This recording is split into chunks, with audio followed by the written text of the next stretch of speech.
ನಮಸ್ಕಾರ. ವನಜಾ ಮಲ್ನಾಡ್ ಬಂದಾಯಿತು, ಹೊಸ ವಿಡಿಯೋ ತಂದಾಯಿತು. ಬನ್ನಿ ಇವತ್ತು ಭಾರ್ಗವಿ LLB ಈ ಸೀರಿಯಲ್ಲು ಹೇಗೆ ಮೂವ್ ಆಗುತ್ತೆ, ಏನು ಸ್ಟೋರಿ ನೋಡೋಣ. ಅದಕ್ಕಿಂತ ಮುಂಚೆ ನನ್ನ ವಿಡಿಯೋಕ್ಕೆ ಸಬ್ಸ್ಕ್ರೈಬ್ ಮಾಡಿಲ್ಲ ಅಂದರೆ ದಯವಿಟ್ಟು ಸಬ್ಸ್ಕ್ರೈಬ್ ಮಾಡ್ಕೊಳ್ಳಿ, ಹಾಗೆ ಒಂದು ಲೈಕ್ ಕೊಡಿ.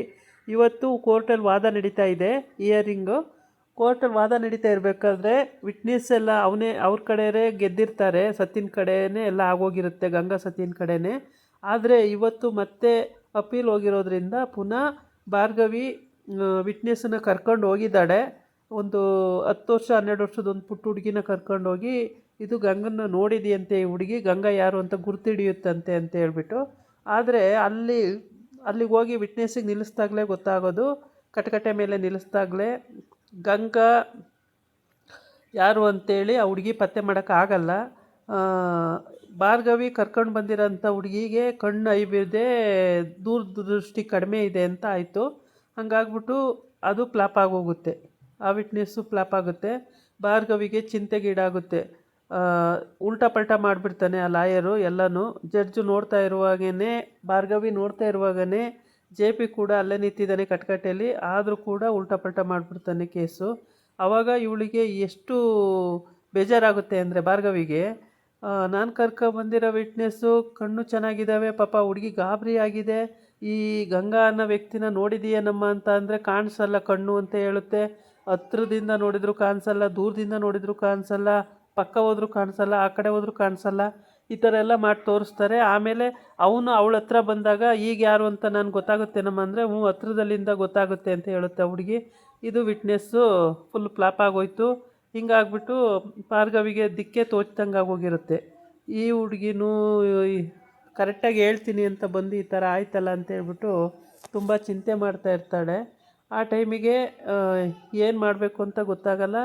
ಆದರೆ ಜಡ್ಜು, ಏನಮ್ಮ ನೀನು ಕರ್ಕೊಬಂದಂಥ ವಿಟ್ನೆಸ್ಸು ಇವರು ಫ್ಲಾಪ್ ಆಯ್ತಲ್ಲ, ಈ ವಿಟ್ನೆಸ್ಸಿಗೂ ಕರೆಕ್ಟಾಗಿ ಏನು ಹೇಳಬೇಕು.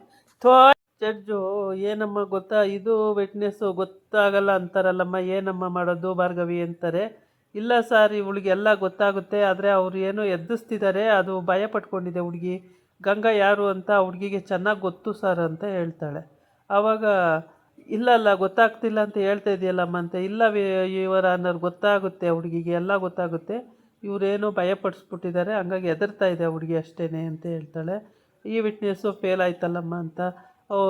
ಏನು ಮಾಡೋದು ಇವರ ಅನ್ನೋರು, ಮತ್ತೆ ನೋಡೋಣಂತೆ, ಮತ್ತೆ ಬೇರೆ ವಿಟ್ನೆಸ್ಸನ್ನು ನಾನು ಮಾಡ್ತೀನಿ ಅಂತ ಹೇಳ್ಬಿಟ್ಟು ಈ ಕೇಸು JPನೂ ಕೂಡ ಕಟ್ಕಟೆಯಲ್ಲಿ ನಿಂತಿರ್ತಾನೆ. JPನೂ ಪತ್ತೆ ಮಾಡಲ್ಲ, ಮತ್ತು ಗಂಗನ್ನೂ ಪತ್ತೆ ಮಾಡಲ್ಲ, ದೂರದೃಷ್ಟಿ ಕಡಿಮೆ ಅಂತ ಆಗುತ್ತೆ. ಇವನಂಥ ಪ್ರಳಯಂತಕ್ಕ ಲಾಯರು, ಉಲ್ಟಾ ಪಲ್ಟಾ ಮಾಡಿಬಿಡ್ತಾನೆ ಎಲ್ಲ ಕೇಸನ್ನು. ಹಂಗಾಗಿ ಅವರಿಗೆ ಪ್ರಾಬ್ಲಮ್ಮು. ಯಾವುದೇ ವಿಟ್ನೆಸ್ ಕರ್ಕೊಬಂದ್ರೂ ಅದು ಉಲ್ಟಾ ಪಲ್ಟಾ ಮಾಡಿಬಿಡ್ತಾನಲ್ಲ ಅಂತೇಳ್ಬಿಟ್ಟು. ಇವ್ರ ಮನೆ ವಿಷಯ ಹೆಂಗೆ ಗೊತ್ತಾಗ್ತಿದೆ ಅಂದರೆ, ಎಲ್ಲ ಅವ್ರ ಅಕ್ಕನಿಂದ ಗೊತ್ತಾಗ್ತಾ ಇದೆ. ಭಾರ್ಗವಿ ಅಕ್ಕ ತಗೊಂಡೋಗಿ ಪ್ರತಿ ಒಂದು ವಿಷಯನೂ ಅವ್ರ ಮನೆ ಅವ್ರಿಗೆ ಹೇಳ್ತಾಳೆ. ಹಂಗಾಗಿ ಇದೇ ಥರ ನಡೆಯುತ್ತೆ ಅಂತ ಪ್ರತಿ ಒಂದು ವಿಷಯನೂ ಗೊತ್ತಾಗೋದ್ರಿಂದ ಭಾರ್ಗವಿಗೆ ಸಖತ್ತಾಗಿ ಪೆಟ್ಟು ಬೀಳ್ತಾ ಇದೆ.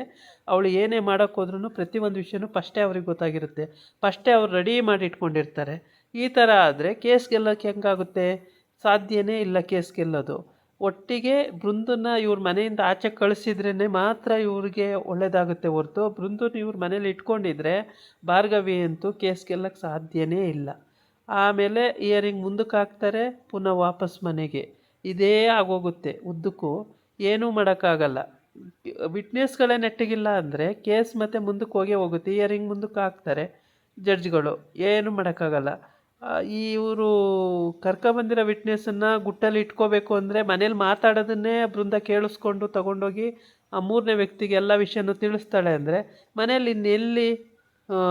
ಫಸ್ಟೇ ಇವ್ರದ್ದು ಇವಾಗ ಚಿಕ್ಕ ಮನೆ, ಬಂಗ್ಲೆ ಮನೆ ಆಗಿದ್ದರೆ ಏನೂ ಗೊತ್ತಾಗ್ತಿರ್ಲಿಲ್ಲ. ಇದು ಚಿಕ್ಕ ಮನೆ ಆಗಿರೋದ್ರಿಂದ ಪ್ರತಿಯೊಂದು ವಿಷಯನೂ 4 ಗೋಡೆ ಎಲ್ಲೇ ಮಾತಾಡಿದ್ರೂ ಎಲ್ಲರಿಗೂ ಗೊತ್ತಾಗುತ್ತೆ. ಹಂಗಾಗ್ಬಿಟ್ಟು ಅಂಥ ಬಂಗ್ಲೆ ಮನೇಲಿದ್ದವರು ಇಂಥ ಸಣ್ಣ ಮನೆಗೆ ಬಂದಿದ್ದಾರೆ ಅಂತ ಅವಳು ಅರ್ಥನೇ ಮಾಡ್ಕೊಳ್ಳಲ್ಲ. ಅವಳು ಎಲ್ಲ ವಿಷಯನೂ, ಅವಳಿಗೆ ದುಡ್ಡು ಮುಖ್ಯ. ಅವ್ರು ಕೇಳ್ದಂಗೆ ದುಡ್ಡೆಲ್ಲ ಕೊಡ್ತಾರೆ, ದೊಡ್ಡ ಸೊಸೆ ಅಂದ್ಕೊಂಡು. ಆ ಗಂಗಾ ಅನ್ನೋಳು ಕೇಳ್ದಂಗೆ ಇವಳಿ ದುಡ್ಡೆಲ್ಲ ಕೊಡ್ತಾಳೆ, ದೊಡ್ಡ ಸೊಸೆ ಅಂದ್ಕೊಂಡು. ಇವಳು ಅದರಿಂದ ಫುಲ್ಲು ಮಿಂಚುತ್ತಾ ಇದ್ದಾಳೆ. ಇವಳಿ ದುಡ್ಡೆಲ್ಲಿಂದ ಬರುತ್ತೆ ಅನ್ನೋದನ್ನು ಈ ಭಾರ್ಗವಿ ಯೋಚನೆ ಮಾಡ್ತಾಯಿಲ್ಲ. ಈ ನಮ್ಮನೆ ವಿಷಯ ಹೆಂಗೆ ಅವ್ರಿಗೆ ಗೊತ್ತಾಗ್ತಿದೆ ಅಂತ ಕೂಡ ಯೋಚನೆ ಮಾಡ್ತಾಯಿಲ್ಲ. ಪ್ರತಿಯೊಂದು ವಿಷಯನೂ ಯೋಚನೆನೂ ಮಾಡ್ತಿಲ್ಲ, ಏನಿಲ್ಲ. ಹೀಗೇ ಇದು ಮಾಡ್ತಿದ್ದಾಳೆ. ಎಲ್ಲ ವಿಷಯನೂ ಗುಟ್ಟು ರಟ್ಟಾಗ್ತಲೇ ಇದೆ. ಈ ಥರ ಈ ಸ್ಟೋರಿ. ಕೋರ್ಟಿನ ವಿಷಯ ಬಂದಾಗ ಎಷ್ಟು ಕೇರ್ಫುಲ್ಲಾಗಿದ್ದರೂ ಸಾಲದು, ಪ್ರತಿಯೊಂದು ವಿಷಯದಲ್ಲೂ ಕೇರ್ಫುಲ್ಲಾಗಿರಬೇಕು. ಹಾಗಾಗಿ ಪ್ರತಿಯೊಬ್ಬರೂ ಕೂಡ ತುಂಬ ಕೇರ್ಫುಲ್ಲಾಗಿರೋದು ಒಳ್ಳೆಯದು. ಈಗ ಇದಾಗಿತ್ತು ಇವತ್ತಿನ ವಿಡಿಯೋ. ನಾಳೆ ಇನ್ನೊಂದು ವಿಡಿಯೋ ಜೊತೆ ಬರ್ತೀನಿ. ನಮಸ್ಕಾರ.